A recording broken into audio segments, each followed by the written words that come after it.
Now, a storm has been raised over the movie Kashmir Files. It's reached the doorsteps of former Jammu and Kashmir Chief Minister Farooq Abdullah. In an exclusive conversation with India Today, Farooq has slammed the VP government, a VP Singh government, for the exodus. In fact, he called it a blot on Kashmiriyat and regrets what happened to the Pandits, but says at that point it was the VP Singh government which was backed by the BJP.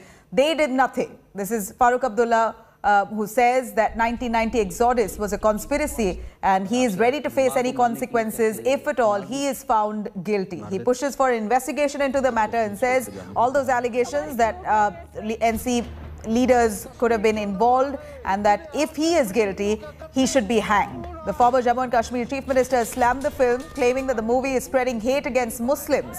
Farooq Abdullah was the Chief Minister of Jammu and Kashmir days ahead of the mass exodus of Kashmiri Pandits. Abdullah is blamed for inaction during the radicalization of Kashmiri youth and fleeing Kashmir when the situation had worsened.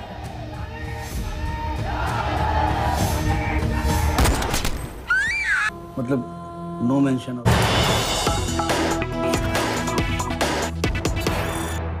I'm Raj Chengappa and I'm with Dr. Farooq Abdullah in Srinagar at his house here.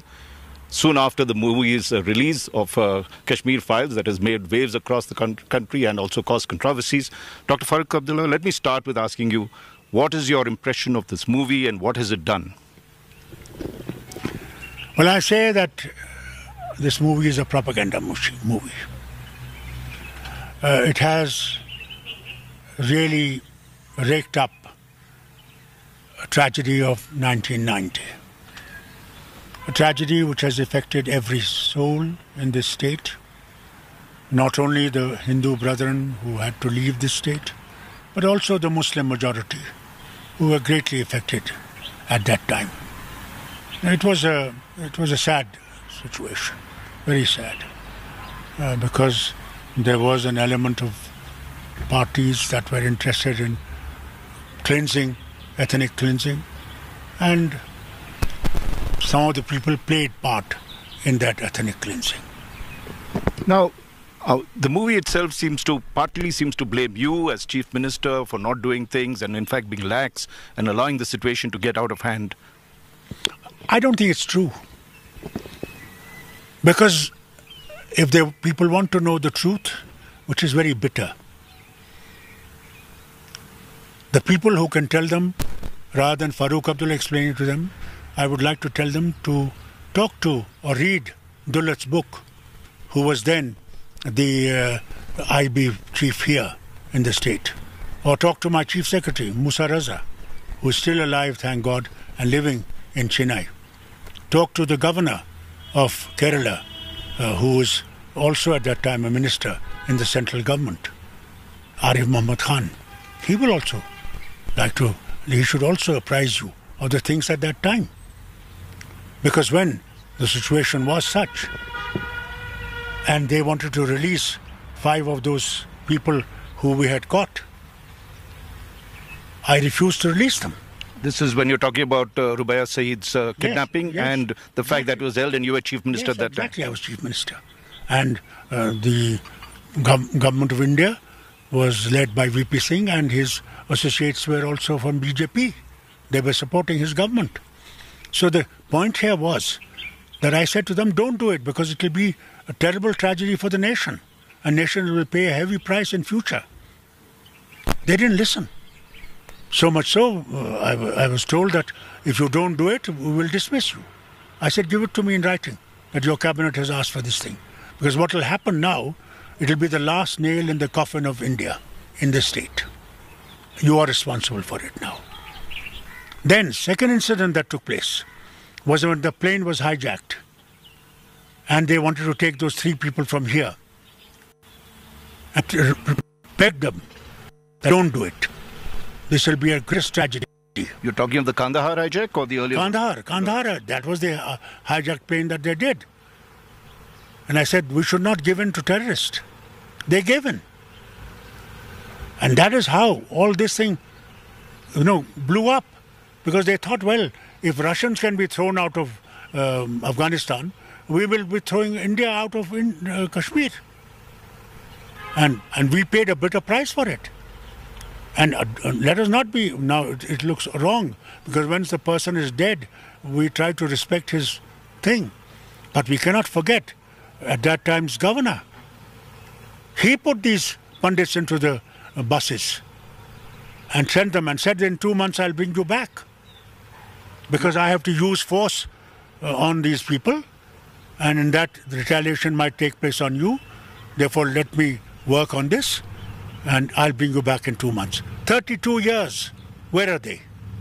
You were saying that Governor Jagmohan, who was there at that time, is the one that was responsible for the Pandits fleeing. It was not the situation in the valley, not you who was ruling before that. I was not ruling then, because I had given, the minute Jagmohan came in, I gave up.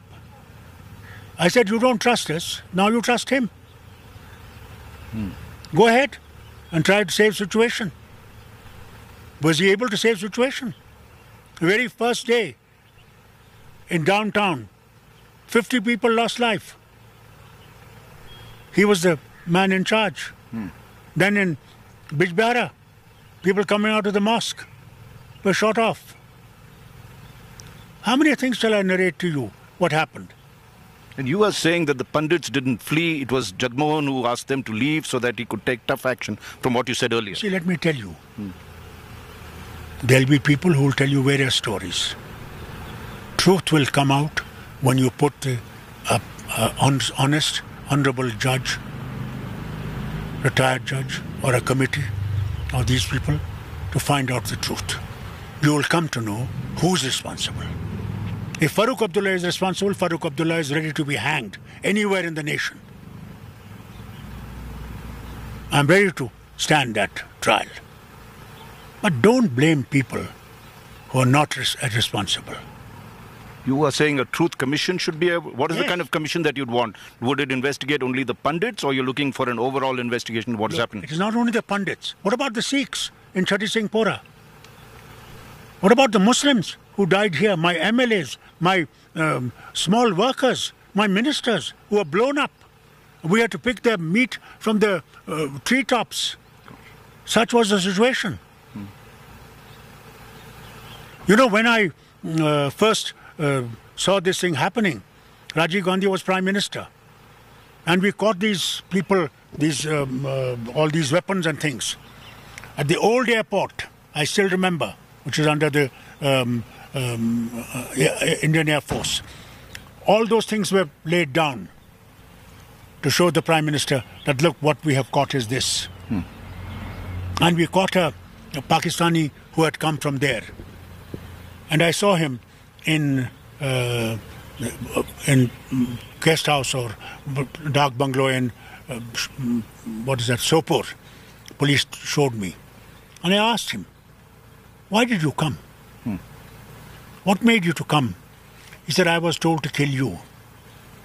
I was ready to kill you, but then I saw that the things I was told about, that Muslims are not praying in the mosque, there is so much this thing and that thing, this I found was wrong.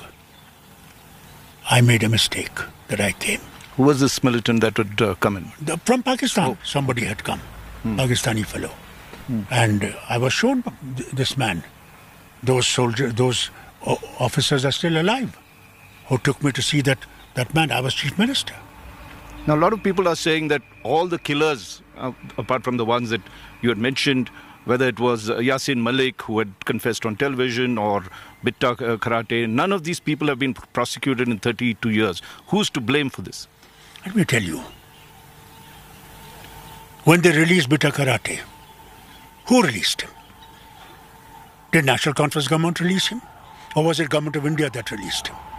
On what basis did they release him?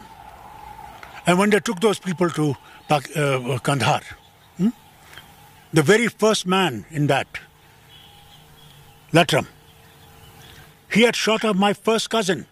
And I was canvassing for Nawab Sahab of Bhopal in the election, parliamentary election at that time. And I heard my first cousin is shot off. My MLA from that very area, downtown, was shot by the same man. The very man blew up a young man on the bridge with all the bombs on him and pressed a button to frighten people. Who took him? That was the Who took Maulana Azhar? Right. Who took? Who took these people? When I objected to it, I said, don't do it. They have connections here. They have contacts here. This will be the greatest threat to our security. They didn't listen. They didn't listen. So who? That's why I want them to investigate. I want them to investigate honestly. All these killings, rape of our Kashmiri women in Kupwara. I want all this to be investigated so that the nation knows the truth. Time has come when nation must hear the truth and must live with the truth. And when we're talking of closure of this, after all, there's been great tragedy in the valley. What do you think would be important for closure of all these things? The Pandits coming back, is that possible? Also, all these cases being prosecuted. What is the way forward? Way forward is to win the people's hearts. Whether they are Pandits, whether they are Muslims, whether they are Sikhs, whoever is a part of this nation. And to also heal the wounds of the rest of the nation. After this film, the wounds are very heavily in everybody's heart. Because this film has created that tragedy. I think the Prime Minister and his government must try and heal those wounds immediately before India goes into a spiral which will be difficult to stop. When you say wounds, this includes hatred. What are you saying? Is All hatred. Total hatred against the Muslim community. One community. Which is tragedy. I don't say what happened was good, that we welcome it. No. Now the government has, made this film tax-free and has advocated. The Prime Minister himself has talked about this film. What is your sense of that particular move? I think they want to further penetrate into people's hearts of hatred. That is a tragedy. They're saying that every policeman, every soldier, everybody sees this movie so that the hate is so extreme, as was in Germany, that Hitler and Goebbels created. And the Jews, 6 million Jews had to pay the price. How many million will pay the price in India? I do not know. Now, you had met the Prime Minister during that whole process a couple of years ago. What was the thing that you had advocated to him? And do you see that in some ways, has he been able to do what, he said we'd start a dialogue? I asked the Prime Minister straight away. I had just recovered from COVID. But still I got there because I thought the Prime Minister has called us. We should go and talk to him. He is Prime Minister of the whole nation, not of one community. He represents every Indian. So we went. And when I spoke to him, I told him very frankly, we don't trust you and you don't trust us. Let us try and create the trust which will build future of our nation. He promised us in his speech that dil ki duri or dehli se duri he will try to eliminate. Nothing has happened in that direction.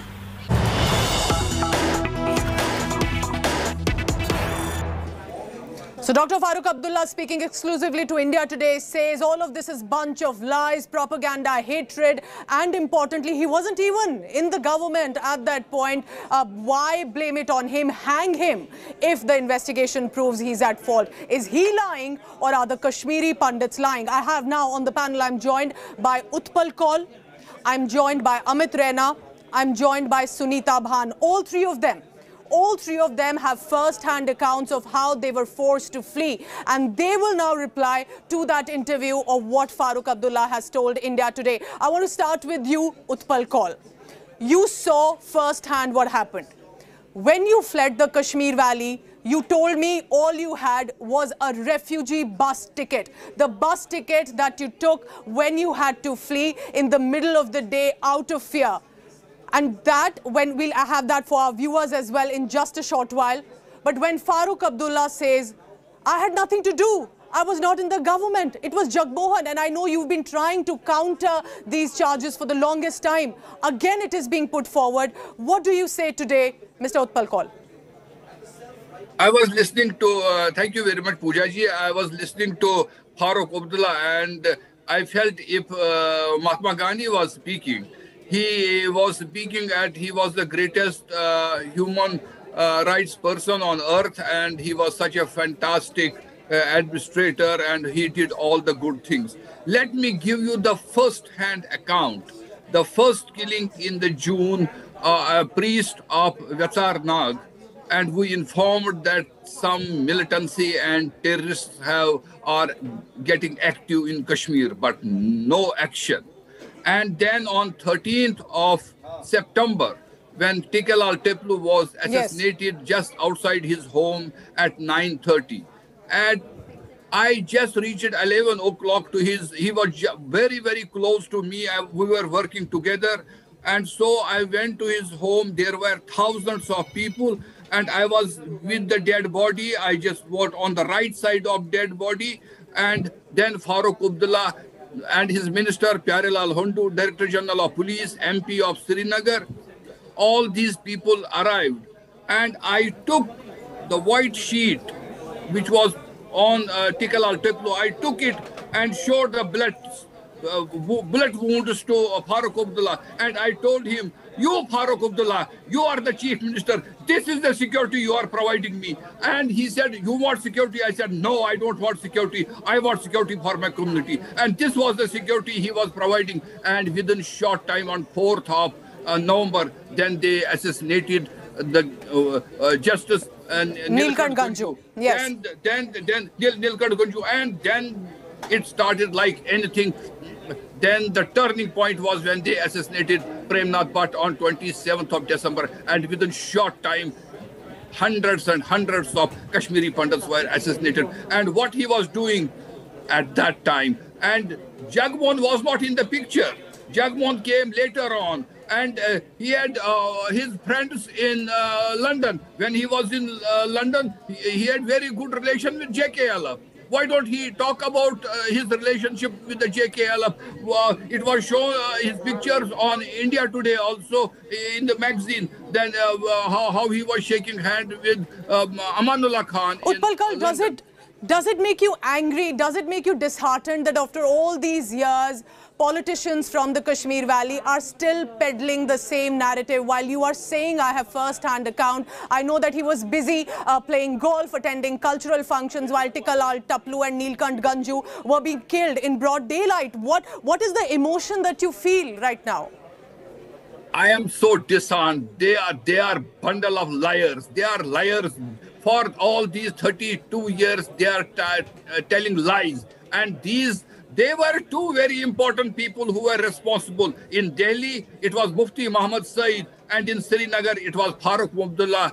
And it was such a tragedy. These two incompetent persons were in charge of Jammu and Kashmir and the Home Department of India. And how these thousands of Kashmiri young boys went to Pakistan, and when the buses were in Srinagar and Baramulla and Kupwara saying Pindi, Pindi, Pindi, Pindi, and they were going for training. What was his police department doing? Yes. What was his CID department doing?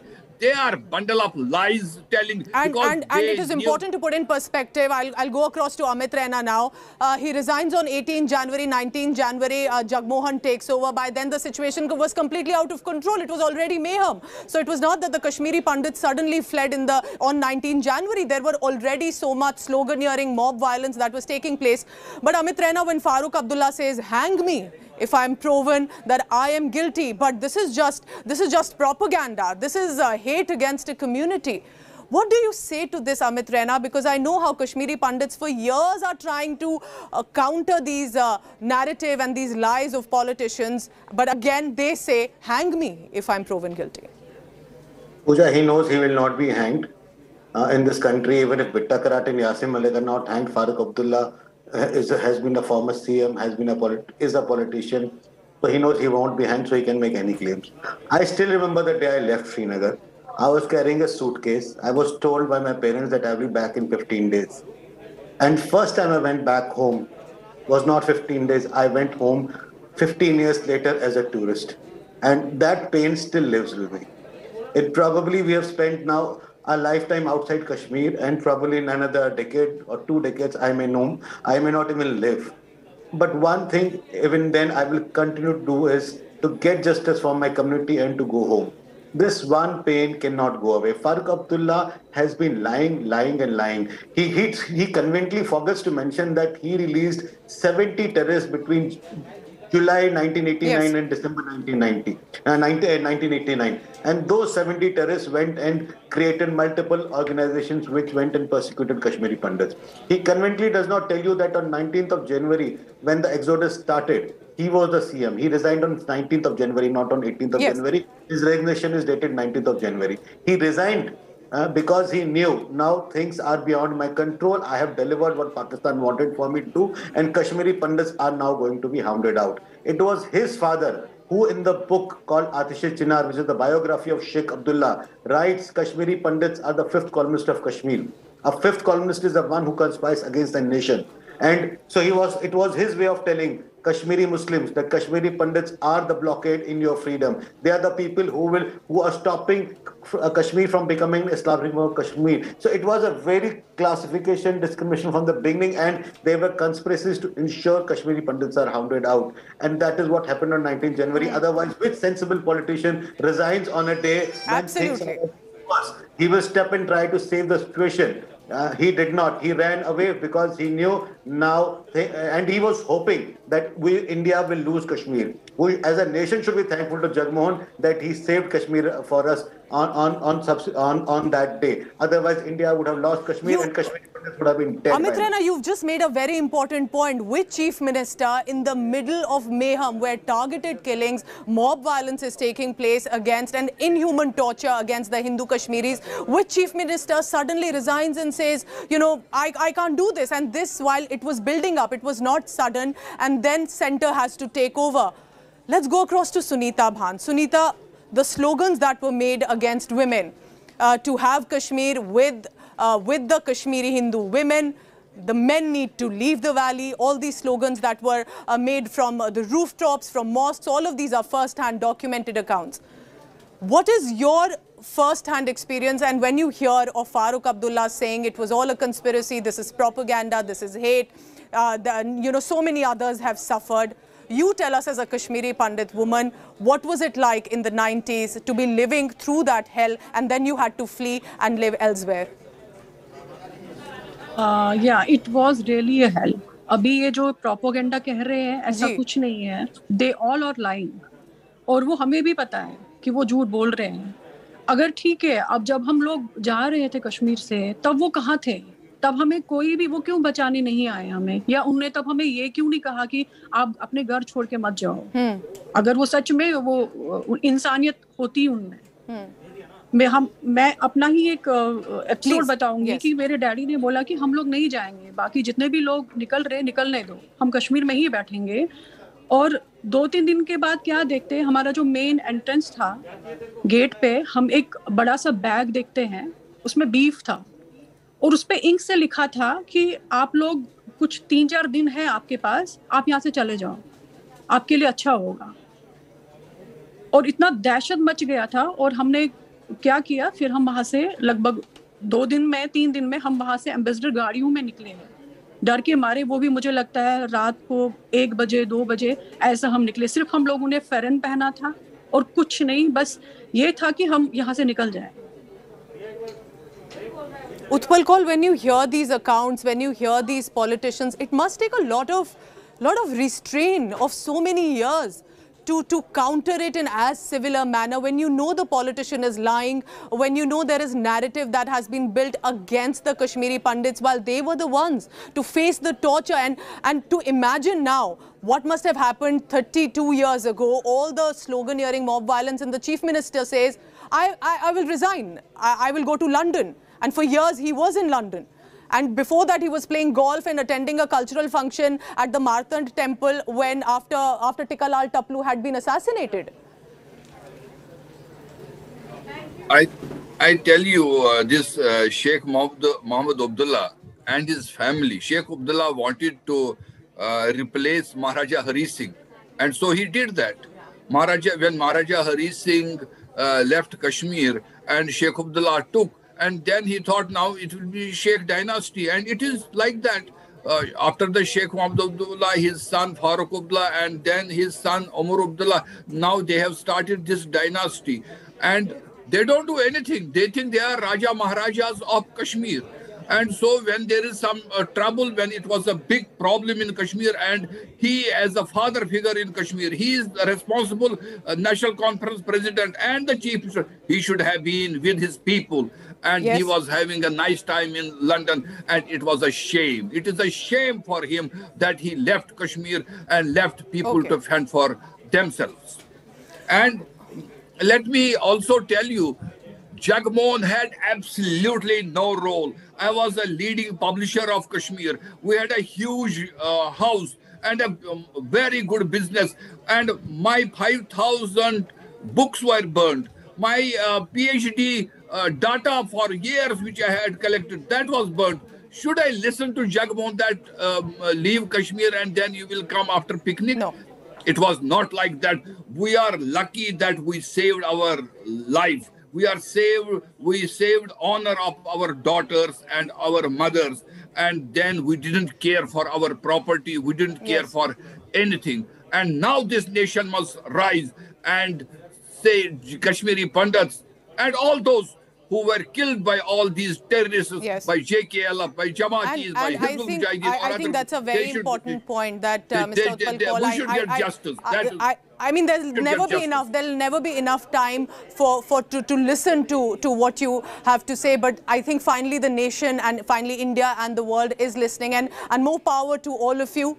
Keep speaking your truth. Thank you for joining us on India Today, because this is a discussion that will be ongoing. But your accounts will, of course, have the foremost importance. Thank you so much for joining us. Remember, this is the big discussion, Farooq Abdullah's interview to India Today. Everyone's been talking about it, reactions coming in. We'll have that through the day on India Today. Thank you for watching. Take care.